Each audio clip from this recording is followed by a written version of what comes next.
স্বাগতম ভেট কেয়ার ইনসাইটসে। এখানে প্রাণীর যত্ন ও চিকিৎসা নিয়ে সহজ ভাষায় জানব। আপনার গরু, ছাগল, কুকুর ও বিড়ালের সুস্থ জীবনে আমাদের মূল লক্ষ্য। কেটোপ্রাইফেন ব্যান হওয়ার পরে প্রচুর সমস্যা দেখা যাচ্ছে যে প্রেগন্যান্সি সময় কোন অ্যানেস্থেশিয়া ব্যবহার করব যেটা সম্পূর্ণ সেফ এবং ভালো রেজাল্ট পাওয়া যাবে আর তার সঙ্গে কম দামে পাওয়া যাবে। এই সব কিছুর উপর ভিত্তি করে আজকে কিছু অ্যানালজেসিক ইনজেকশন এর কথা বলব এবং ওইগুলোর মধ্যে আর কি কি আছে সেগুলোর ব্যাপারে বিস্তারিতভাবে জানব।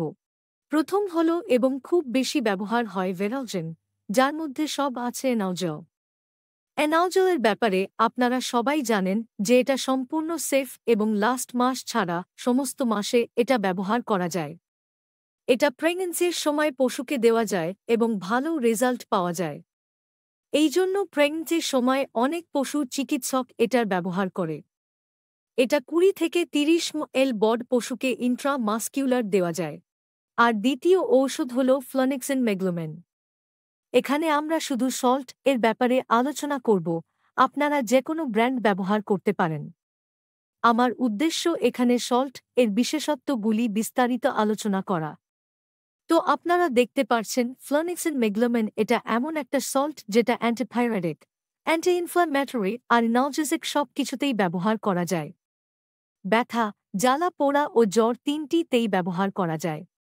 মানে অ্যানালজেসিক এর সঙ্গে এই সব সমস্যাতেও ব্যবহার করা যায়। 20 ml বড় পশুকে দেওয়া যায়। এটা IV দেওয়া যায় কিন্তু বেশিরভাগ ইন্ট্রামাসকিউলার ব্যবহার হয়।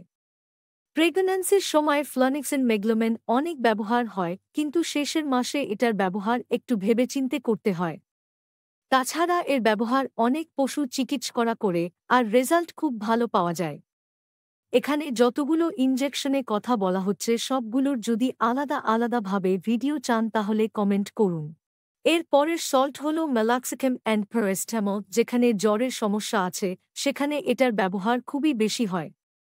মেলাক্সিক্যামের সঙ্গে সঙ্গে এখানে প্যারাসিটামল আছে যেটা জ্বর নিয়ন্ত্রণ করতে সাহায্য করে। এটা অ্যান্টিপাইরেটিক, অ্যান্টি ইনফ্ল্যামেটরি আর অ্যানালজেসিক সব কিছুতেই খুব ভালো কাজ করে। সাধারণত 20 থেকে 30 বড় পশুকে দেওয়া হয়। এর ওপর আপনারা যদি বলেন এর সম্পর্কে আলাদা একটা ভিডিও তৈরি করব।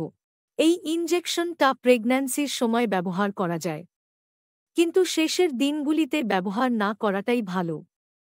আর একটা ইনজেকশনের সম্পর্কে বলি, সেটা হলো মেলাক্সিকাম ইনজেকশন, যেটা প্রচুর চিকিৎসকরা ব্যবহার করে ব্যথার এবং জ্বালার জন্য।